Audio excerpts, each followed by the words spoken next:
See, give me a thumbs up if you can see the slides on the side of my screen right now. You can see it? Okay, cool. The most basic way that you can understand what we're about to get into is that when you add or you subtract fractions, your denominators have to be the same. So this entire slide presentation I'm about to go over is basically if we have two fractions that we're either adding or subtracting and they have two different denominators, how can we get them to be the same? I know it's long. There's a lot of steps. There's two different ways that I'm going to show you guys how to do it. There's a long way and there's a short way. You have to know both, okay? But for now that we're adding and subtracting only two fractions, you guys can pick and choose which one you want. So I'm going to go ahead and go from the very top. So just a little bit of review, okay? We know that our top number is our numerator. We know that our bottom number is our denominator. Like I just said, when we're adding fractions or we're subtracting them, our denominators have to be the same. So we need to figure out how we're going to get these the same. So I have 2/5 plus 1/4. I need to figure out how am I going to get those denominators the same. So this is a new acronym that you guys are learning today. Okay, last week we learned about GCF, our greatest common factor, and that we use when we're reducing fractions. Now we're going to learn about LCM and then later on LCD, which is least common multiple, least common denominator. And we got to know this acronym for when we're going to make our denominators the same. We're going to rename our fractions. We're going to give them a new name. So basically multiples are the products in a series of times tables. So if you get all of your, let's say you put all your times tables of 3 and you put them down on a list, all of the products, so all of the answers to your times tables, those would be your multiples. So like, for example, down here, your multiples of 8, it would be 8, 16, 24, 32, 40, 48, so on and so forth. If you're looking at the multiples of 4, 4, 8, 12, 16, 20, you're basically counting by the number. So it's important to know the difference between factors and the difference between multiples. Multiples, that's the answer to your times tables. Factors are the numbers that you can multiply to get to that number. So if I told you my multiples of 4 are 4, 8, 12, 16, 20, my factors for 4 would be 1, 2, and 4. So now what you have to do, the first step, this is the long way, okay? I'm going to go over the long way first, and then we're going to go over the short way after. So with the long way, my first step is I got to find my least common multiple. So I'm going to get my two denominators, 5 and 4, and I'm going to list all the multiples for both of them. So for 5, I have 5, 10, 15, 20, 25, so on and so forth. My recommendation to you would be list the first 5 multiples for both numbers. And then if you still can't find the LCM, then add 5 more multiples. My multiples for 4 are 4, 8, 12, 16, 20, first 5. Can someone tell me what the least common multiple is?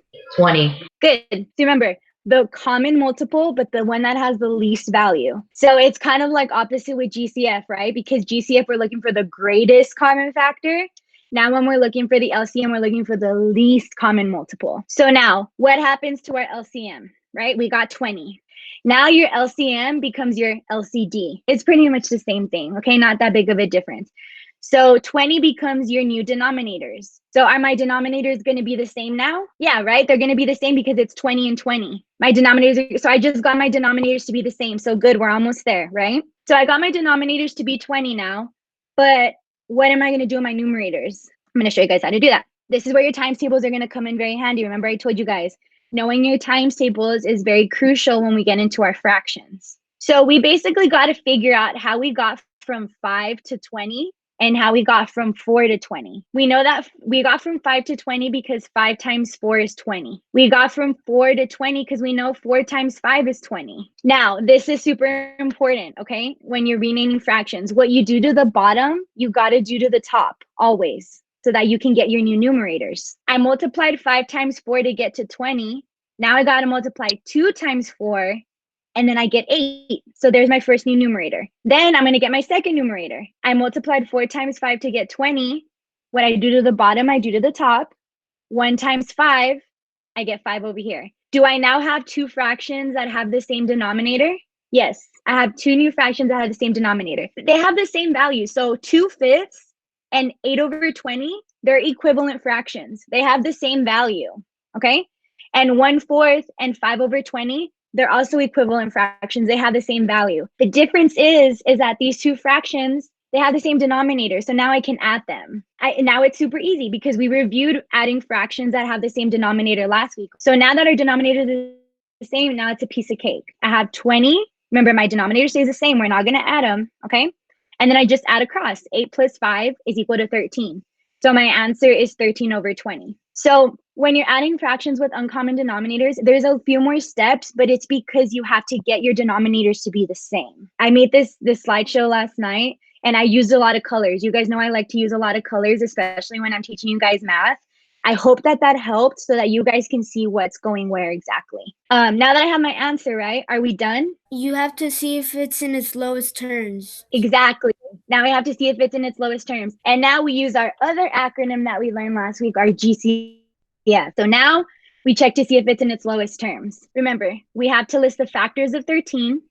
We list the factors of 20. So I have 13 here.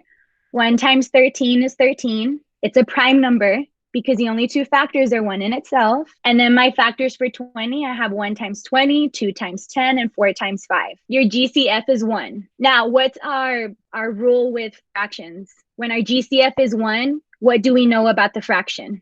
It stays the same. Exactly. It's already in its lowest terms. What about when my numerator and my denominator are both prime numbers? What do I know about my fraction? That it's already in its lowest terms. It's already in its lowest terms. So those are two ways that you can already tell if the fraction is already in its lowest terms. Good.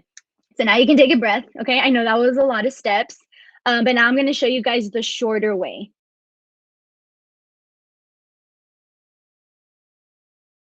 And this is another way that you can use it with cross multiplication. This is another way you can solve, but only for right now because we're only using two fractions. So basically we're going to, just like it looks right there, like a cross, okay? We're going to multiply 5 times 1. This was our original fraction, by the way, okay? These were our original fractions. So it's the same problem.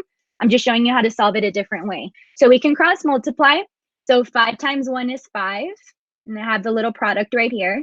And then 4 times 2 is 8. So I have two products right there, right? Because I cross multiplied my fractions. Now I'm going to add those two products. So those two products become 13. And then the next step, and I'm telling you guys, it's super short. So I really like this way too. The next step, you just multiply your denominators across and you get 20. Is this the same answer as this? Yes.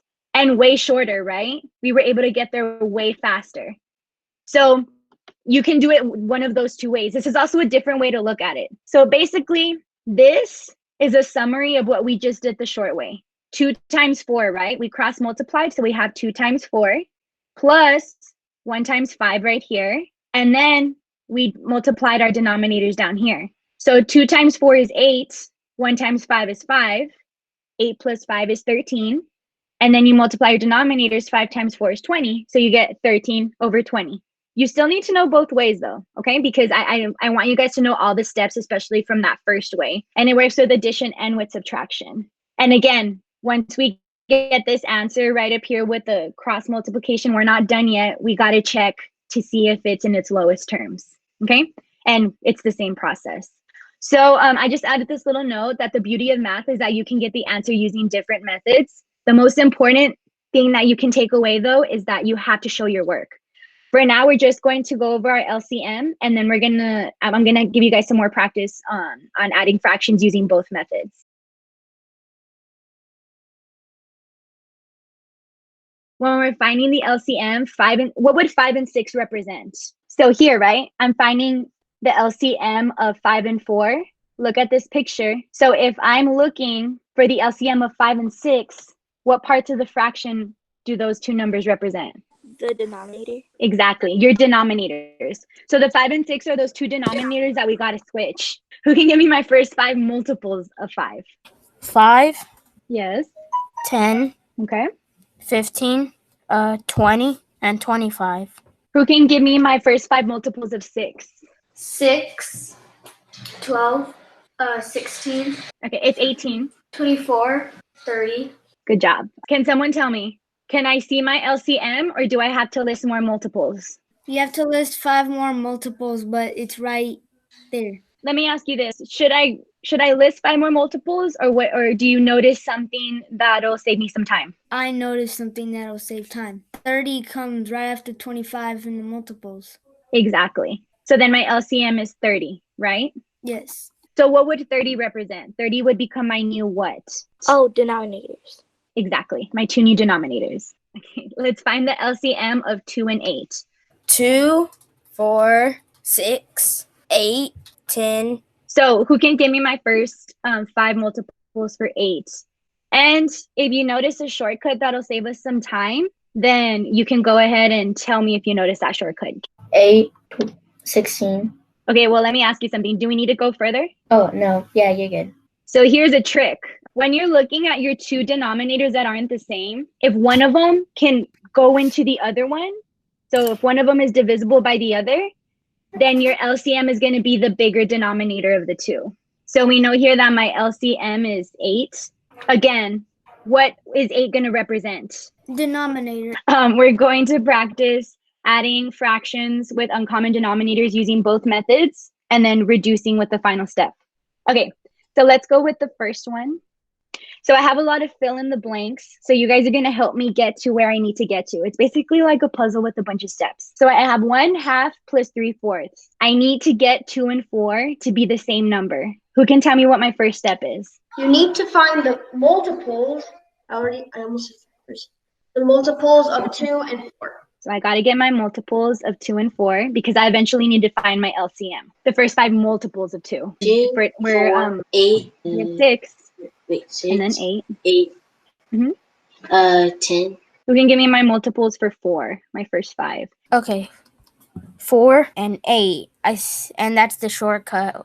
8 is there already. Okay, but 8 is not my LCM. Look a little closer. Oh, 4. The first number. 4, right? So 2 can go into 4. So we know 4 is going to be our LCM. Okay, that's one shorter way to look at it. So I have my LCM. What am I going to do next? It becomes your denominator. You're right. Go with your instinct. You're right. So my LCM becomes my brand new denominators, right? Yes, ma'am. So now what do I have to do? How do I get my new numerators? How did I get from 2 to 4? Exactly. So how did I get from 2 to 4? 2 times what equals 4? 2. Now, what's the second question that I ask myself? Maybe how I got from my other denominator, 4 to 4. So now that I know that how I got from 2 to 4, and I know how I got from 4 to 1, what's the next thing I got to tell myself? What is our like golden rule of fractions when we're adding with different denominators? Whatever you do to the bottom, you do to the top. Awesome. Okay. That's what I want you guys to remember. What we do to the bottom, we do to the top. So if I multiply my bottom by 2, I'm going to multiply my top times 2. So my new numerator, 1 times 2 becomes 2. Same thing with my second fraction. We multiplied 4 times 1. So I'm going to multiply my numerator times 1. 3 times 1 becomes 3. Now, do I have 2 fractions with the same denominator? Yes. So now it's going to be super easy. Who can tell me what my new fraction becomes? 5/4. Yes, 5/4.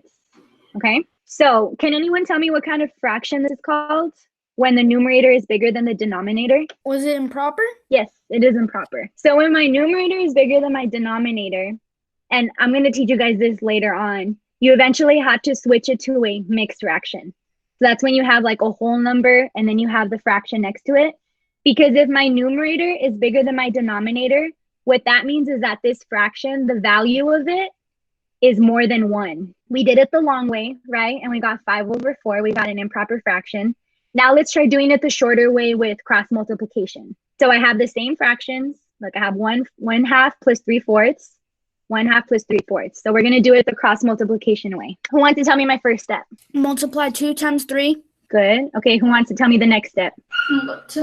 Multiply 1 times 4. Now it's my next step. That's the same thing over here. 2 times 3 is 6. And then Maddie said 4 times 1 is 4. Again, I'm hoping that the colors are helping you guys so you guys know where I'm going. So again, 2 times 3 right here. 4 times 1 right here. How do I get my denominator? Remember, it's a lot easier than the first way. Multiply. What do I do to them? Do I multiply them? Good. That's what I was looking for. You multiply them. So now that I know that 4 times 1 is 4, 2 times 3 is 6, what do I do next to get my answer? So I'm going to add, right? 4 plus 6. What's 4 plus 6? 10. And then I'm going to multiply 2 times 4. Who can tell me what 2 times 4 is? 8. I'm going to throw you guys a little curveball here. So I did this on purpose. So our answer for the first fraction was 5/4, right? And our fraction for the second shortcut is 10 over 8. I promise you this is the right answer. Why do you think the answers are different? Why do you think, what do we have to do to this fraction so that it looks the same as the other one? So you have to do it to its smallest point. Awesome. We have to reduce it, right? So I'm going to reduce right here. So I have 10 over 8. Okay. So let's see if this turns out to be 5 over 4. When we're reducing our fractions, what's the first thing that we have to do? We have to find our what? Factors. We're going to find the factors of our numerator, factors of our denominator. So I have 10 and I have 8. Let's put them in order so we can get a better look. Who can give me my factors for 10 in order from least to greatest? 1, 2, 5, Okay. and 10. Give me my factors in order for 8. 1, 2, Mhm. 4, and 8. Eventually, you guys are just going to go straight here and you're just going to know your factors in order from least to greatest. Now that I have my factors listed here and we can see them, who can tell me what my GCF is? The GCF is 2. Awesome. Now that I have my GCF, what do I do with my GCF? Who can tell me? You want to divide 2 by 8 and 2 by 10. No, you want to divide 10 by 2 and 8 by 2. Remember, wording matters, okay? Because if we divide 2, but you can't divide 2 by 10 because it's smaller, okay? So what's 10 divided by 2? 5. And what's 8 divided by 2? Or 4. what times 2 is 8? 4. Awesome. Is this the same fraction? Yes. Yes. So when we cross multiplied, we just had to reduce it, okay? So again, 10/8 is an equivalent fraction to 5/4. You know it's the same thing. I hope that this helped a little bit.